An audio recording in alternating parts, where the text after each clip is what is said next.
Welcome to Mindset and Stone podcasts, where we dive deep into the most compelling books on the shelf. Join hosts Dave and Poppy as they uncover the stories, themes, and ideas that shape our understanding and inspire curiosity. Get ready to explore the big ideas that leave a lasting impact. Let's get started. Welcome to the Mindset and Stone podcast. So I want you to picture this. You have a block of wood, a set of tools, and a rock-solid promise to finally carve that canoe you have been dreaming about. Oh yeah, the classic ambition phase. Right. Week 1, you are a craftsman. You are putting in the hours, making serious progress. Getting great about it. Exactly. But week 3, well, that block of wood is just a dusty monument to a lost spark sitting in your garage. Just staring at you. It really is. It silently judges you every time you walk to your car. And it begs the question, why do our brains expertly launch into these ambitious, exciting projects only to actively sabotage us before we even get close to the finish line? It is the ultimate human paradox, really. Biologically speaking, we are wired to be phenomenal starters. Because of the novelty. Yes, exactly. Novelty produces these massive spikes of dopamine in the brain, so making the beginning of any project feel incredibly rewarding. But we are absolute amateurs when it comes to crossing the finish line. Whether it is a literal workspace, a digital folder, or, entirely mental. It is overflowing with abandoned fitness routines, half-written novels, business ideas that never survive past the daydreaming phase. Right. And the crucial thing to realize here is that this is not because we lack talent. And it is certainly not because we lack intelligence. No, it's something deeper. It boils down to a fundamental misunderstanding of our own psychology. Which is exactly what we are tackling in this deep dive. Today, we're exploring Peter Hollins' brilliant book, Finish What You Start. Such a great read. It really is. We're dissecting the hidden psychological mechanisms that cause us to quit, and more importantly, how to hijack our own biology to master the art of execution. Because it's time to take those abandoned ideas out of the garage, right? Exactly. Time to build the life you actually want. Before we get to the solutions, we really need to understand the anatomy of the problem. Because following through isn't just one simple character trait, is it?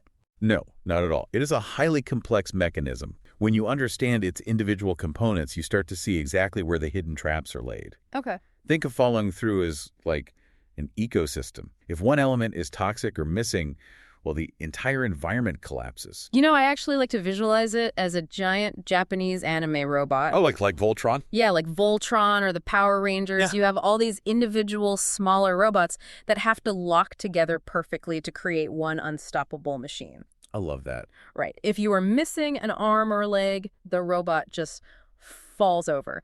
And according to the source material, our Voltron of execution requires 4 specific parts to function. That is a fantastic mental model. So to build this machine, you first need the head, which represents focus. Okay, focus. Focus dictates your direction. It keeps your cognitive resources locked onto a single clear prize.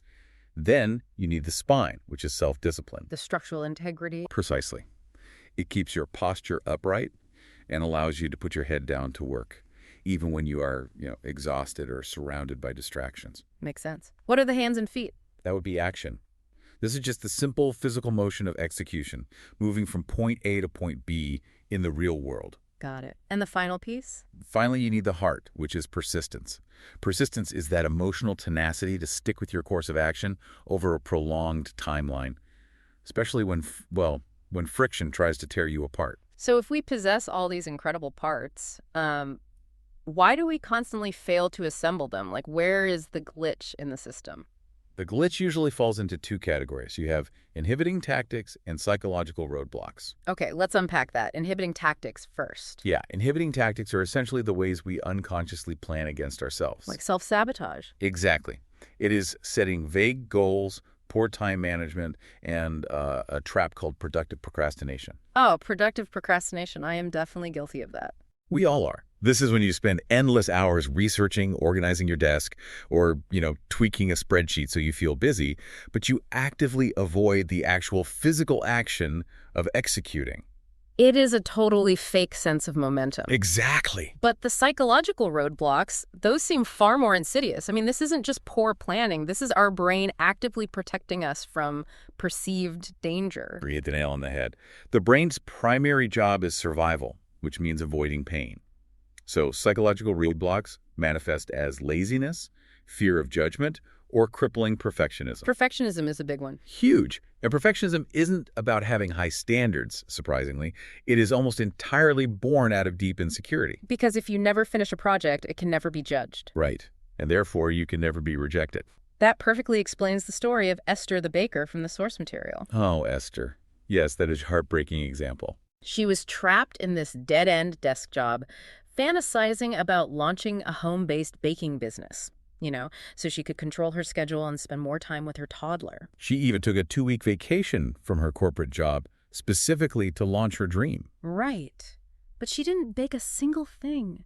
She became utterly paralyzed by the details, researching commercial leases she didn't even need yet, panicking over tax codes. Just stressing over hypothetical marketing plans. And if we look closely at the mechanism behind Esther's failure, well, she never even reached the point of needing persistence. Her psychological roadblocks destroyed her right at the starting line. Because she was terrified of the identity shift. Exactly. What if her friends thought she was arrogant for trying to start a business? Or what if she failed publicly? Or even scarier, what if she succeeded and couldn't handle the pressure? Right. So her brain deployed an inhibiting tactic. It made her obsess over irrelevant tax codes and use those 2 weeks to just, sleep in. Wow. Her brain successfully protected her ego from the pain of potential failure. But the tragic cost was returning to a life she despised. That is heavy. So if self-protection and fear are holding the steering wheel, it feels like we are completely doomed by our own biology.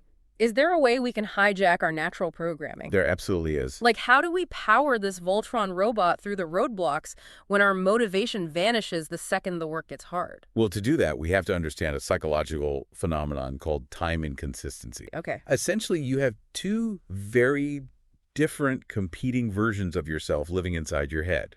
You have your future self, who desperately wants the long-term rewards. Like success, a healthy body, a finished novel. Right. But you also have your present self, who absolutely demands instant gratification. Oh, yeah. The present self wants a nap, a massive slice of cake, and to binge watch a television show right this second. Exactly. And because the present self is the one currently operating the meat suit, it always has the upper hand. Setting a goal is easy because you're making plans for the future self. But when Monday morning rolls around, it is the present self who actually has to wake up at 5 a.m. and do the hard work. Precisely. The evolutionary mismatch here is that our brains evolved to prioritize immediate survival and immediate caloric intake. We are not naturally wired to care about a 10-year business plan. So how do we bridge that gap? You have to strategically deploy internal and external motivators. External motivators leverage the brain's fear of social pain or financial loss. Like putting a large sum of money on the line or joining an intense accountability group. Yes. And internal motivators connect to your profound why, but the critical mechanism for making either of these work is visibility. You cannot just write your goals in a journal and close it. The human brain filters out what it doesn't see. Which brings to mind that fascinating study by Catherine Milkman on behavioral cues. Oh, the paperclip study. Yes. She had participants complete a computer task and told them to pick up paper clips for a charity donation on their way out of the building. The control group received just a standard verbal reminder. The test group was told the paper clips would be sitting next to a highly visible, unusual cue, an elephant statue. The results of that study perfectly illustrate how our attention works. 74% of the people prompted by the elephant statue remembered to complete the task. 74%. Compared to what, 42% of the control group? Exactly. Because the brain naturally habituates to normal environments. It tunes out sticky notes on your monitor because they just become part of the background scenery. So to trigger memory and override the present self, you need loud, vivid, unusual reminders that bypass your brain's habituation filter. Yes. But if my present self is always going to crave instant comfort, how do I trick it into doing the hard work for my future self? Like, maybe the secret isn't fighting it. Maybe the secret is bribing it. You are onto something there. If we can merge the hard work with an instant dopamine hit, we solve the time inconsistency problem. Katie Milkman calls this temptation bundling, and it is a massive behavioral hack. It really is. The mechanism of temptation bundling is incredibly elegant. You take an obligatory, undesirable task that benefits your future self, and you fuse it directly with an instantaneous reward that satisfies your present self. Milkman famously studied this by only allowing participants to listen to highly addictive audiobooks while they were actively exercising at the gym. All right. Exactly. You only get the treat while doing the work. I actually did the exact same thing with my wooden canoe. I finally finished carving the thing when I made a strict rule. I was only allowed to listen to my absolute favorite new albums while my hands were actively working the wood. That is a perfect example. I gave my present self the immediate musical gratification it was craving, which tricked it into letting my future self get the boat built. It changes the entire dynamic of execution. And temptation bundling works wonders when you have the baseline energy to bargain with yourself. But we have to be realistic here. Motivation is just an emotion. And like all emotions, it eventually fades. Exactly. You cannot rely on being hyped up or perfectly well-rested every single day.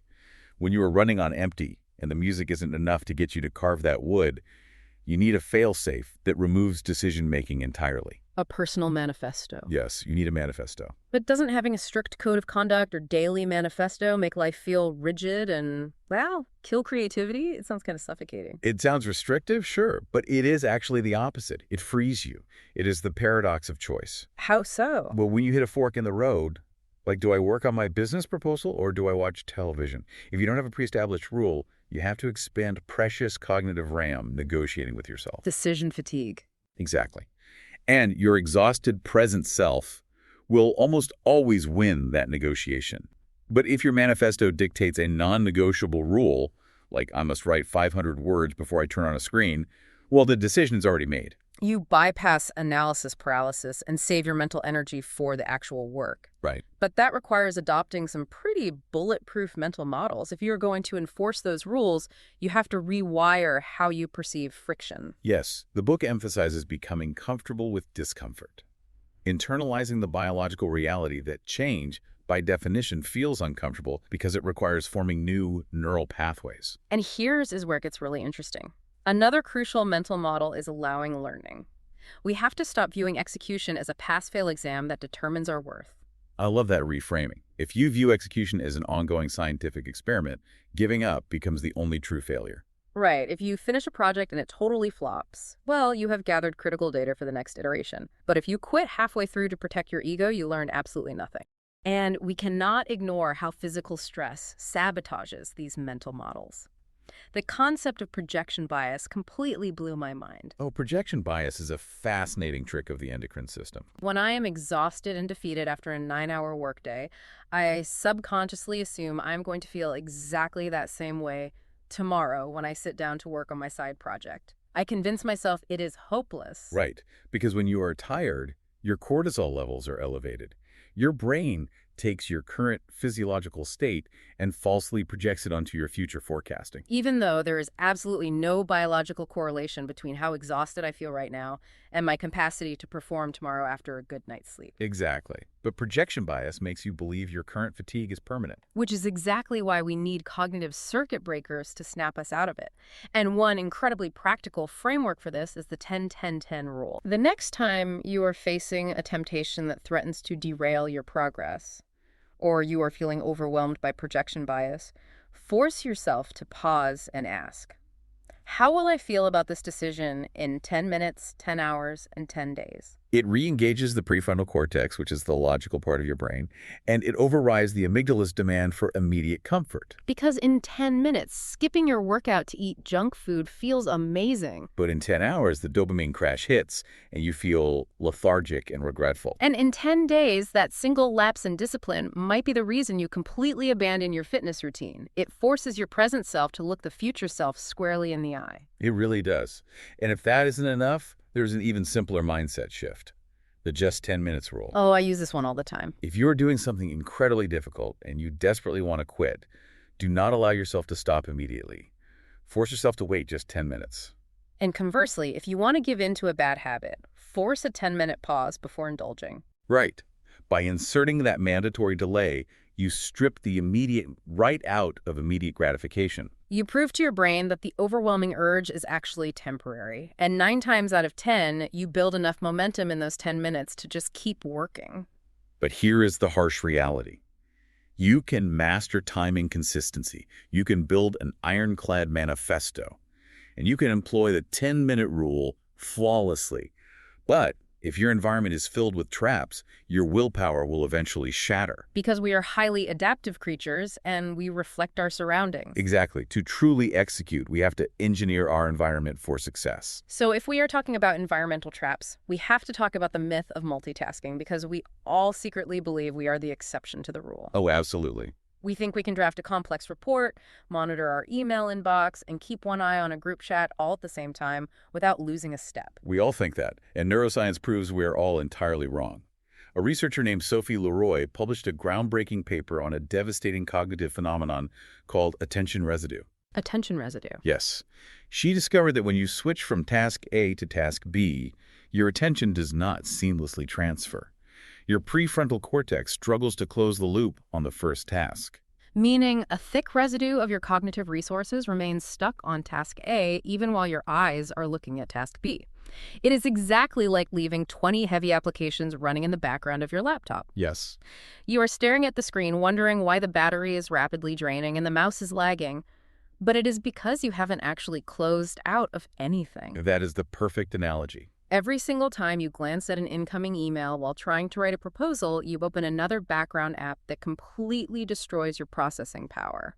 The people in the Roy study who were forced to constantly switch between word puzzles and reading resumes performed terribly because their brains were chronically fragmented. And this environmental drain extends to physical spaces, too. Take the famous Hershey's Kisses study from Cornell University. That study is wild. Office workers ate almost double the amount of candy when it was placed in clear jars right on their desks, compared to when it was stored in opaque jars just 6 feet away. Because human beings will always default to the path of least resistance. If the candy is visible and within arm's reach, the present self doesn't even have to fight for it. It is just automatic. This is the same mechanism behind the European organ donor study, right? Exactly. Countries where citizens were automatically opted in to being organ donors by default saw a 95% participation rate. Why? Because opting out required filling out a form. It required extra effort. Countries where people had to actively opt in, well, they peaked at a mere 27%. That is a staggering difference. The lesson is profound. You must engineer your workspace so that your default options, the paths of least resistance, are the positive actions you actually want to take. We also have to curate our environment to protect us from analysis paralysis. And Colin Powell's 40-70 rule is a fantastic boundary for this. It really is. He stated that you should never take action with less than 40% of the necessary information, because then you are just shooting blindly. But crucially, you must never wait until you have more than 70% of the information. Right, because if you wait for 100% certainty, the environment will change and the opportunity will pass you by. So if attention residue is destroying our focus every time we switch tabs, and we need to avoid the trap of gathering too much information, well, the obvious antidote is changing how we structure our workflow. We need to look at Henry Ford's assembly line. Start single-tasking and batching. Yes. Instead of checking your email 20 times a day and leaving massive attention residue everywhere, you batch it. You only open your inbox at the top of every 2 hours. You group similar tasks together to capitalize on mental efficiency and keep your brain in one specific operating mode. And while we're all obsessed with optimizing our to-do lists, high performers actually spend more time curating their don't-do lists. Oh, the don't-do list. Identifying the tasks that masquerade as productivity is a high-level executive function.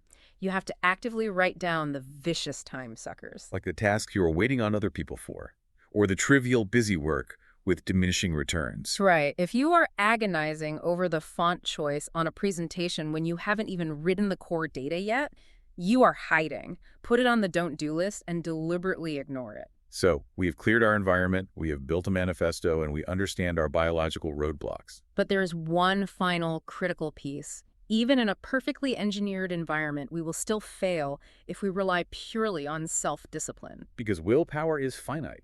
It is like a muscle that fatigues over the course of the day. So what does this all mean? To consistently finish what we start, we must replace our reliance on sheer willpower with reliable, automated daily systems. This perfectly frames the tragic story of Michael from the source text. Oh, Michael, the freelance consultant, he fell victim to false hope syndrome, didn't he? He did.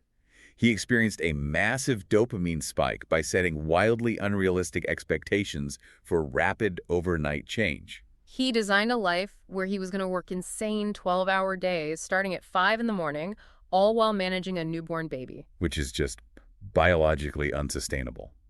When reality inevitably hit and he failed to meet those towering brute force expectations, the cognitive dissonance was brutal. He completely burned out and started dreading the work he used to love. Because Michael's fatal flaw was relying on a goal instead of building a system. How do you differentiate the two? Well, a goal is just a destination. It is a one-off accomplishment. A system, on the other hand, is the vehicle that actually gets you there. A system is a set of routine, daily actions that streamlines your success. So you don't have to push yourself. Exactly. A good system carries you forward automatically, smoothing out the friction so you don't have to constantly use that finite willpower. And a crucial part of any good system is gathering all your resources before you begin. Right. If you have to stop your deep work to go search for a lost file or purchase a software license, you shatter your momentum. So how do we actually build a system that works for our specific individual quirks? The beauty of a system is that you can manipulate the friction to serve you. You have to intentionally alter your transaction costs. Making bad habits highly inconvenient or expensive, and good habits incredibly easy or cheap. Precisely. If you want to stop wasting time scrolling on your phone, you make that bad habit incredibly expensive by putting the phone in a different room. You increase the physical transaction cost of the distraction. Conversely, you make your good habits incredibly cheap. Lowering transaction costs is how you sustain a system long term. And humans inherently play differently when they know they are keeping score. Keep a scoreboard. Yes, you need a visual scoreboard. Put a massive whiteboard in your office and physically cross things off. Celebrating tiny micro-victories manufactures the daily dopamine hits you need to sustain the system without burning out. Wow, we have covered incredible ground today. We really have. True execution requires aligning your present and future selves, creating strict but simple rules, like the 10-minute rule, engineering an environment free of attention residue, and replacing sheer willpower with reliable daily systems. So here's my direct challenge to you listening right now. I want you to look around your workspace or your home today and identify just one transaction cost you can manipulate today. Just one. Move your phone to another room to make distraction expensive, or put your running shoes next to your bed to make exercise cheap. Take back control of your physical environment today. We have spent this entire time talking about doing more, executing flawlessly, and staying disciplined. But the highest performers do not just hustle endlessly. They actively and deliberately schedule time for doing nothing. Wait, doing nothing? After we just mapped out an entire architecture for executing and building systems? Absolutely. Top performers schedule blank space into their lives. They allow themselves to sit and daydream without screens, podcasts, or distractions. Why is that so critical? Because this state of profound relaxation allows the brain to transition into generating alpha waves.